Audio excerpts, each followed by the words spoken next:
करवीर तालुक्यातील बेले इथलं काशीनाथ संजीवनी लांबोरे हे दाम्पत्य गवत कापण्यासाठी महालटेक नावाच्या शेतामध्ये गेलं होतं।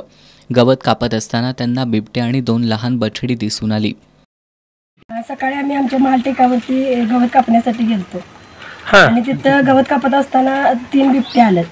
त्यामुळे आम्ही बघितलं तर ते मोठं एक मोठं आणि 2 छोटे होतात। बघितल्यानंतर धावपळ झाली आणि दोघं पण आम्ही पळून आलो तिथनं। खुरपीतून सगळं तिथंच टाकलं, सायकलीन होतं ते। आणि मग आमच्या घरी म्हणजे गावात येताना आमच्या माणसाने सांगितलं तुम्ही शेतात जाऊन 3 बिबटे आलेत म्हणून।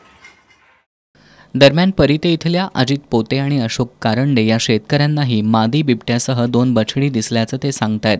याची माहिती मिळताच वन्यजीव बचाव पथक, इस्पुर्ली पोलीस ठाण्याचे सहाय्यक पोलीस निरीक्षक BR सरवदे, करवीरचे वनक्षेत्रपाल नंदकुमार नलवडे, वनपाल शैलेश शेवडे, वनरक्षक महादेव कुंभार, सरपंच मनोज पाटील यांनी आज दिवसभर ड्रोनच्या सहाय्यानं शोध मोहीम राबवली। मात्र सायंकाळी उशिरापर्यंत बिबट्या आढळून आलेला नाही।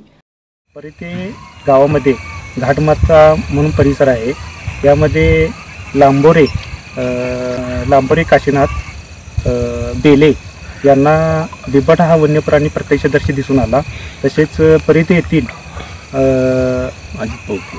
अजित पोते व अशोक कारंडे यांना घाटमाथ्याच्या पायथ्याशी प्रत्यक्षदर्शी बिबट हा वन्यप्राणी दिसून आला। त्यांच्या सांगण्यावरून वनक्षेत्रपाल करवीर नंदकुमार नलवडे यांच्या मार्गदर्शनाखाली वन विभाग आज सकाळी 11 साडे11च्या दरम्यान ड्रोनद्वारे परिसर पाहणी केली तर प्रत्यक्षदर्शी बिबट हा वन्यप्राणी दिसून आला नाही। त्यानंतर सायंकाळी 6च्या दरम्यान 6 ते 7च्या दरम्यान घाटमाथ्याच्या पायथ्याशी बेले परिसरामध्ये पूर्ण हा परिसर पाहणी करण्याची प्रोसेस चालू आहे। तसेच वन विभाग व पोलीस यंत्रणा बिबट हा वन्यप्राणी पाहणी करण्यासाठी सतर्क आहे।